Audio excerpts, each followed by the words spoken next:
You know, the last couple weeks, there's been an accelerated level of articles coming out about cyber warfare, about these units the military's creating and housing them in Air Force bases to fight the future of warfare, which is beyond what's taking place in the battlefield. They're running these exercises at the same time that we're seeing major power outages around the world in major cities, which they're claiming hackers are responsible for.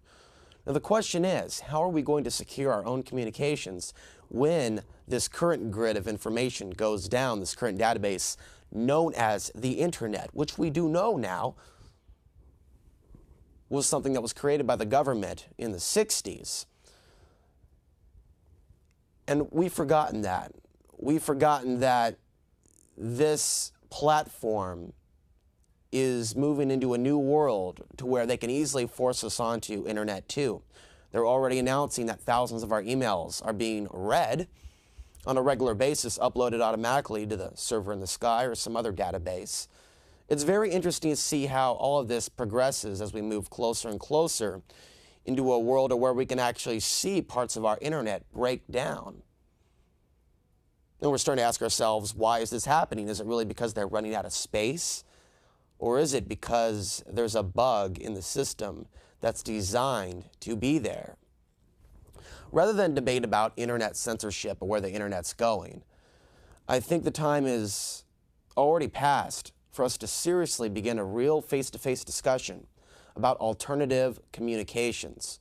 How are we going to get information out to people in the community when the platform of the internet goes down? I have a couple suggestions for keeping your ear to the ground, like a wind-up shortwave radio. That way, through the ionosphere, you can pick up transmission from Europe about what's happening in America if we're under martial law.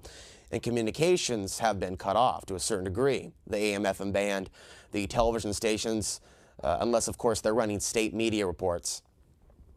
You also want to look at two-way radios for you and your crew or whoever you're going to be working with or whoever's part of your survival group. And I do recommend that in each town, in each city, whether you're in the country or whether you're in the urban grid, the real value in your local community is not how much money your neighbor has or you have, because that's not going to be worthless in the future. That's not going to mean anything the way it means something today, now that credit is actually still being issued by design to our government so we can go further and further into the abyss of debt. The real value in your community is your ability to work with each other. It's the people in your community. And see, we are biological beings living in this grid.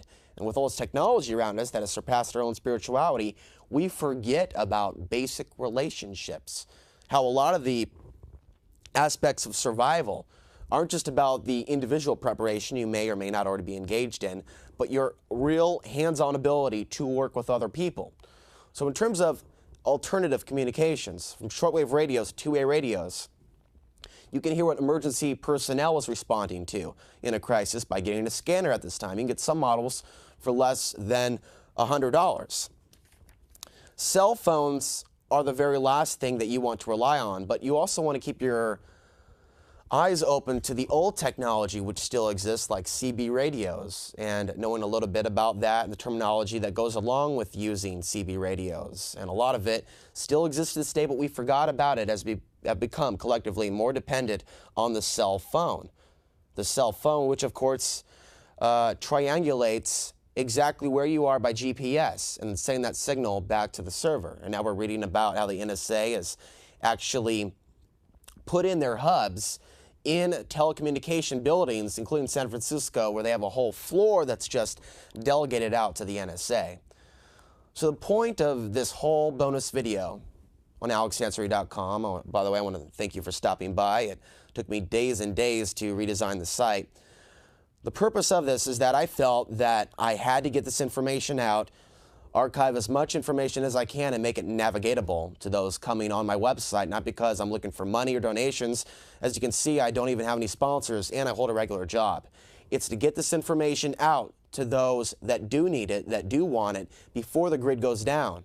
I think in these, I don't like to use the term last days, but I think in this current era that we're in, on a spiritual note, I think it's important to live each day as if it were our last, and forget about the voices of dissent in our own ranks that tell us that all is lost, that we've lost everything, that they've taken everything, and they're tracking each one of us, because that's not the case. Their number one fuel source, those that are engaged in the propaganda, is fear. Fear, which is something that literally kills in multiple ways, including fear being used for propaganda to legitimize a genocidal wipeout of a third world population.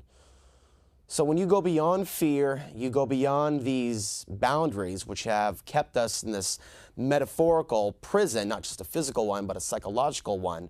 As you move forward through that, hope and your ability to comprehend a new world without a new world order is the very thing that the elites are afraid of, and that's losing their control over your mind, because this is a war for your mind. But to some degree, I also believe very strongly it's a war for your soul. Thanks for coming by the website. Check it out. More stuff will be archived in the near future. We'll talk to you next time.